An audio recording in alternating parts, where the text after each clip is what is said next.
Good morning and welcome to the Highland Waves podcast, coming to you from Marshbrook Studios, situated on a bank of the world-famous Margaree River in Cape Breton, Nova Scotia, Canada. On Highland Waves, we feature stories about the people, the places, and those who come to visit us here in Inverness County. I'm Pat Wall, your host.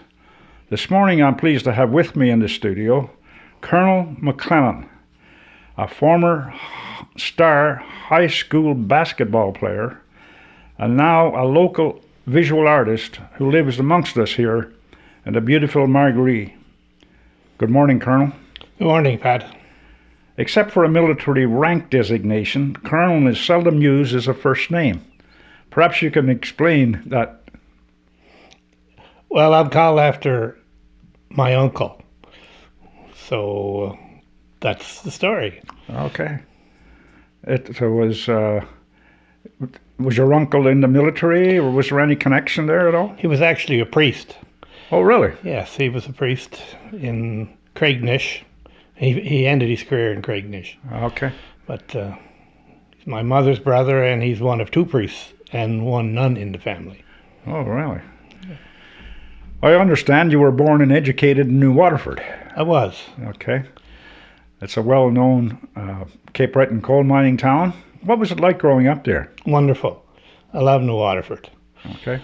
But there was no future in New Waterford, and I knew that as a young boy.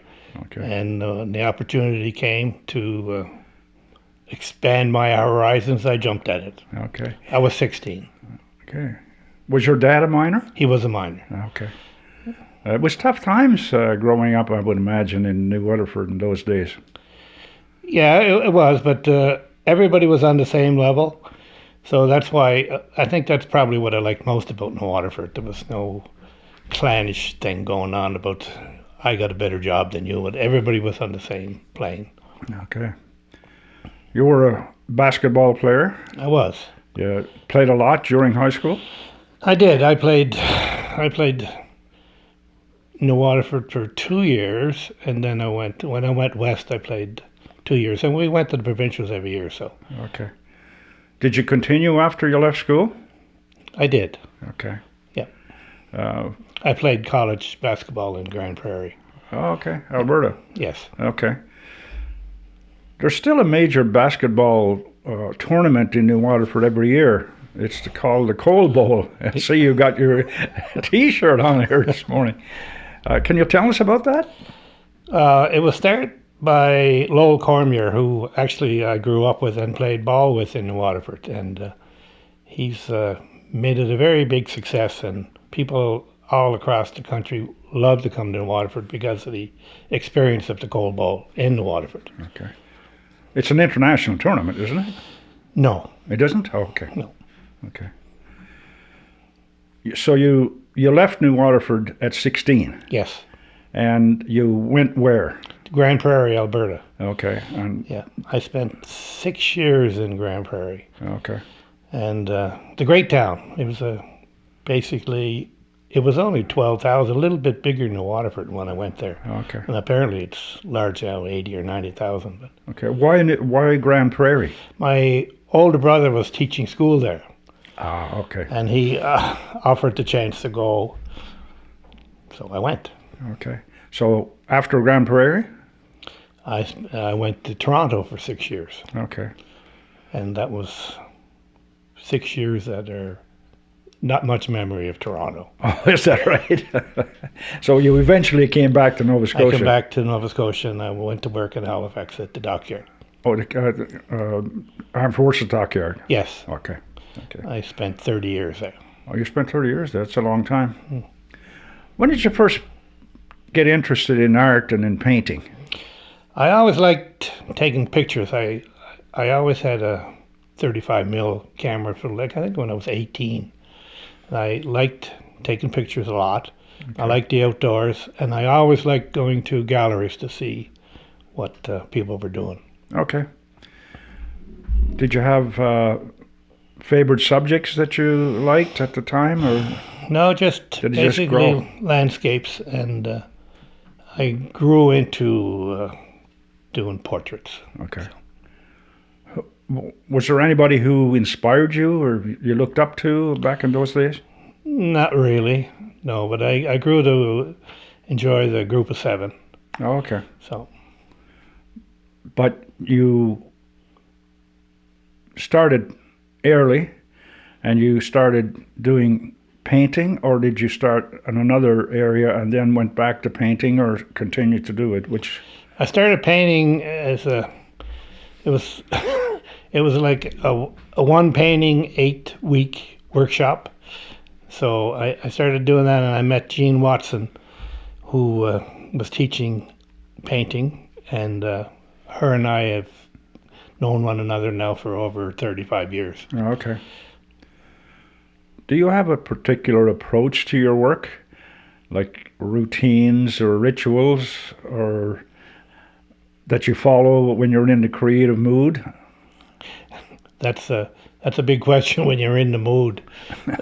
There's no point in sitting down to paint unless you're in the mood. Right. And it's a funny thing when you pick out something you want to do. You like to get at it right away, but you may not like that when you do it. You don't know exactly from one day to the next what's going to interest you. It's something I can't explain. Okay.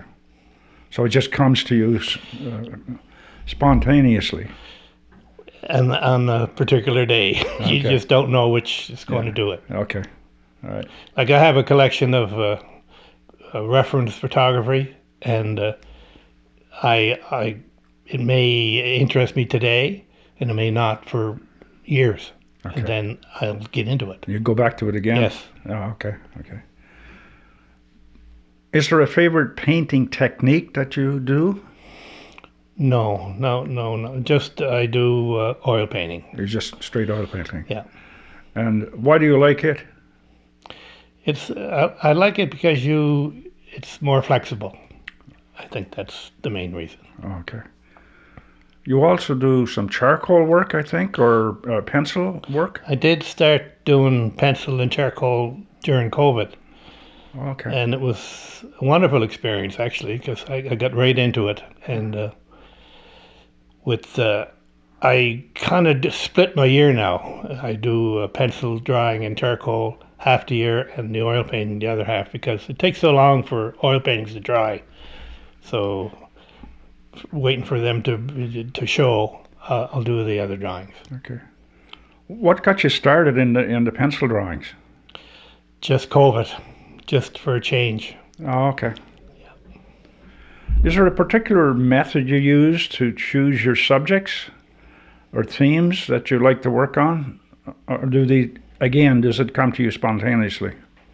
More spontaneously, yeah. Okay. Although I'm kind of in the drawing, I do more portrait with the charcoal and pencil. And I really like doing portraits in oil too, but it's just to come up with something that you want to do. It's not so easy. Okay. So when you're doing portraits, are you doing sit-down portraits where you take people and sit them? Or do you make photographs and go from there? That's photographs generally, yeah. Okay. Are there particular challenges that you encounter while you're working? Well, the more you paint, the more challenges that you come up across. In fact, that's the part of the joy of painting, just to take on challenges and be successful in accomplishing. What roles do your emotions play in your work, and how do you convey them from your head to the canvas? That's a hard one. I think when I used to paint, I used to think that it was just like a craft. But after painting with the other artists and stuff, you have to have it in you. I think you have to have that artistic feel for things and feeling. And I think that comes out the longer you paint. So you don't go into a project with a time factor involved. You just let it happen as you Exactly. go. Okay. Yeah. All right. How do you think the art world has changed in the last number of years since you started? Well, I'm not too crazy about the art world on the upper end. I think it's all about money, Okay. and I think artists are not being exposed as pure artists anymore. I think it's kind of a make money thing. Oh, okay. Okay. Few are doing it for the love of it, you mean, or is it just simply? I think most are doing it for the love of things. Okay. But they're not the ones that are Oh, I being see. The appreciated. promotion afterwards. Exactly. Oh, okay. Where do you think it's headed? AI is scary. So, just to, I think an artist has to be quite different now to compete against AI. I think it's really scary what the end result will be. What do you think about the importance of art today? Do you think appreciation for art is increasing or decreasing? I think it's hit a low, and I think with the AI and stuff, I think it'll branch out, and I think it will increase. I think it's one of the most important things we'll experience in our life is art, and the older you get, the more you see that. Do you have any upcoming projects or exhibitions that you're looking forward to partaking in or getting involved with?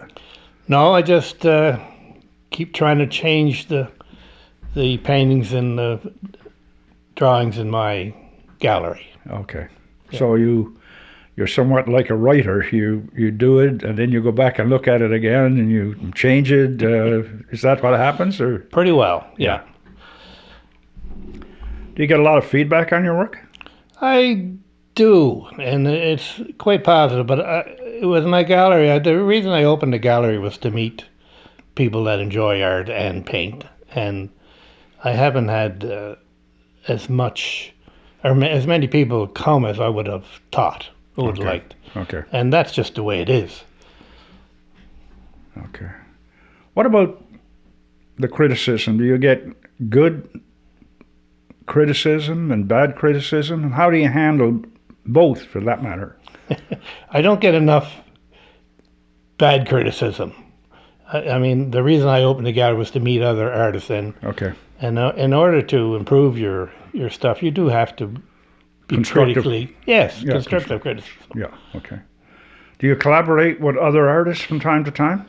Well, I belong to the Colorblind Collective in Inverness for quite a few years, and it's kind of two members have died, and we're kind of falling apart now. Okay. What did you name? What was the name of the group? It's the Colorblind Collective. The Colorblind Collective. Yeah. That's kind of interesting as an artist group. Right. It was great. We used to meet once a week in Inverness and paint, and it was very relaxed and it was wonderful. Okay. Yeah. Okay. So it's sort of going by the wayside.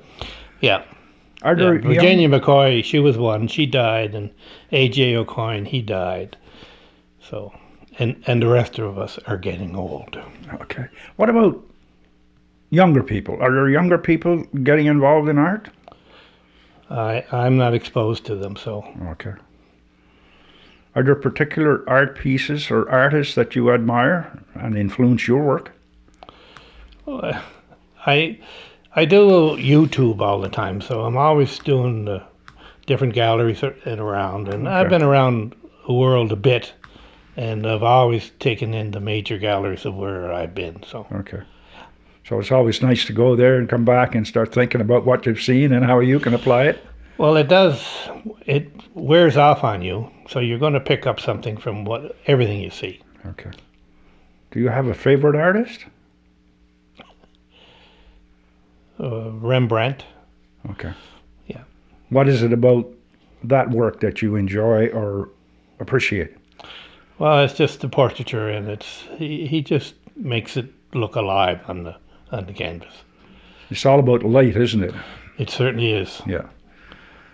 Many artists have a particular time of day, month, week, or year that they're most productive. Does that reply to you? Well, I paint more in the winter, in the off season, because I'm involved in outdoors quite a bit, and Okay. so I have more time in the winter. Okay. Are there new techniques or products that are coming along today that will make your work easier? Or Well, I haven't got. There are, but I don't get into it. I'm staying with the tried and true. okay, I'm traditionalist. too old to change. What advice do you have for people who want to get into art as a hobby or a career? Do it. Don't wait. If it interests you, do it. Okay. It's like they say, when's the best time to plant a tree? And they say yesterday. Well, same thing applies to your art. Okay. You have an art gallery in your home, I do. and where is that located? It's in Marguerite Centre. Okay. And do you have a name for the gallery? No. No. Okay. Are you open certain times of the week or day or? I'm available anytime, and just call or stop by and knock on the door. Okay. Yep. Do you have a telephone number that you want to give out in case people want to get in touch with you? 248-2457. That's area code 902, right? Yes. Okay. Before we wrap up, is there anything you would like to add? I don't think so. Okay.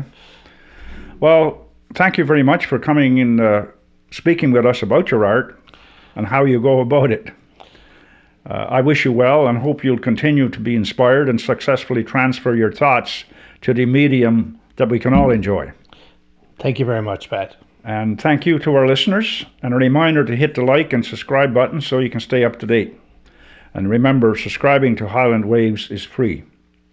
Our thought for today is about a famous artist, Pablo Picasso, who once said, "Art washes away from the soul the dust of everyday life." So long for now, Pat.